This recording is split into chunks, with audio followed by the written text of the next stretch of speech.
Today I want to share with you one of my favorite products. It's actually a gel stain, but it's a Picklin white gel stain. So if you're looking to get that beachy whitewash look on wood or on your furniture pieces, this product makes it super easy. We are putting on a new back on a hutch that we are making over, and so I wanted that kind of whitewash look on this new back that we're putting on. And so this product is gonna give us that look so easy. In a few minutes, all of these boards will be done, and I want to share it with you today.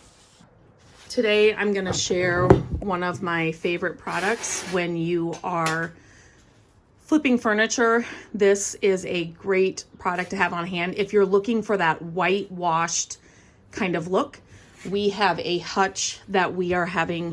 We took the back off. It was like particle board on the back of this hutch.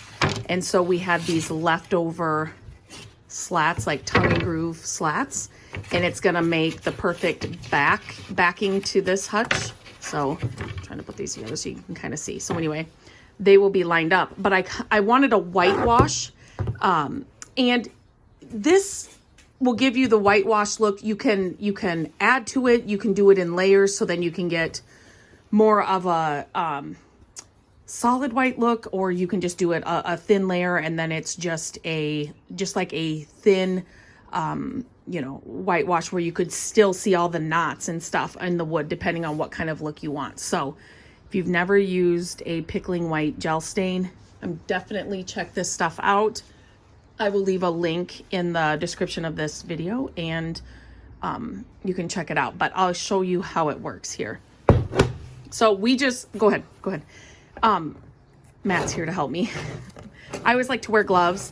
It does smell kind of like a stain, but it kind of looks like white paint. Do you have a stir stick out here? Just to give it a little bit of a stir. I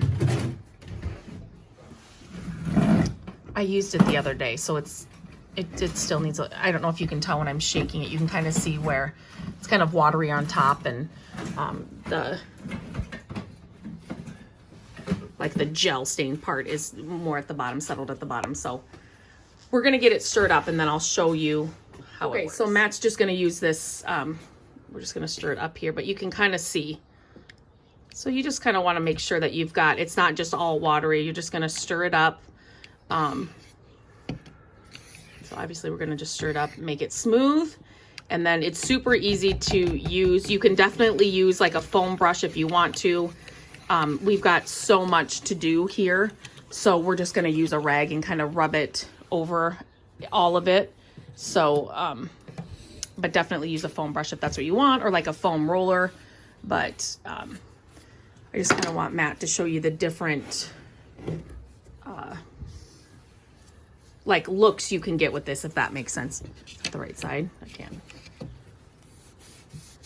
So you can see as it's going on, he put kind of a thick layer on there, which is fine, but where you can see the grain still underneath. So if you're ever going for that like beachy look, just that whitewash, you can still see all the grains in the wood here. All of the grains are in the wood, but it just kind of gives that beachy whitewash look that I think is going to be perfect on the back of this hutch. So this is when you open the doors to the hutch, this is going to be the back. This is what you're going to see. Do you want it thicker? No, that's fine. No, that looks really good. So this is exactly the look we're going for. Let me just put one next to this just so we can kind of see the difference. Yeah, you can go ahead. So you see the difference? So this is the exact same wood, but it just kind of gives that really pretty beachy look. You still get the wood grain. But now if Matt were to, if this were to fully dry and he went over it again, you could get more, it would be, what am I trying to say? Not as opaque. It would be, more. Good word. More white, you know what I mean? More of a solid white, but so it definitely is buildable. Gel stain, to be completely honest, for a long time I was so scared about using gel stain, but now it's all I grab. And this gel stain comes in tons of colors.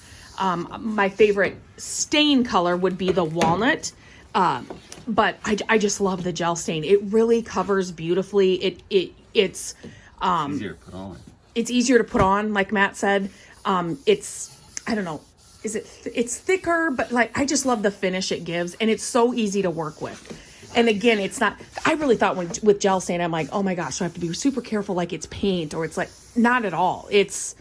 We just love it. So, and this pickling wash, if you can, if you've been looking for something like this, definitely try it, because see how pretty that looks. So we're going from this to this, and he's not being super careful. It's forgiving. He's just got a rag, just putting it on there, just rubbing it over, and it just gives that perfect. Now you can do this with paint, but you can really water down paint, but I'm going to be completely honest. It's a process, because you want to make sure you water it down just enough. And if you water it down too much, then you don't get the look. And, is it the right color white? Do you know what I'm saying? There's so many spectrums of white that open the can, stir it up, and then put it on. And it gives you the exact look you're looking for a whitewashed look. So definitely check it out. Like I said, I will put the link in the description so you can check it out, but try it on one of your projects. I think you'll really, this would be really pretty too, like on the front of a dresser, or if you had one that you sanded down, or like raw wood on a buffet, or, depending on what piece you're working on. Or if you have to the hutch that we did get, it was kind of, it needed a lot of work. We had to like cut off the bottom. The back was just that particle board that's just, it isn't nice. So I just really wanted it to pop when you open the hutch and be something pretty. And so this is just going to be so pretty. So give it a shot. Check out the description for the link, and let me know if you try it.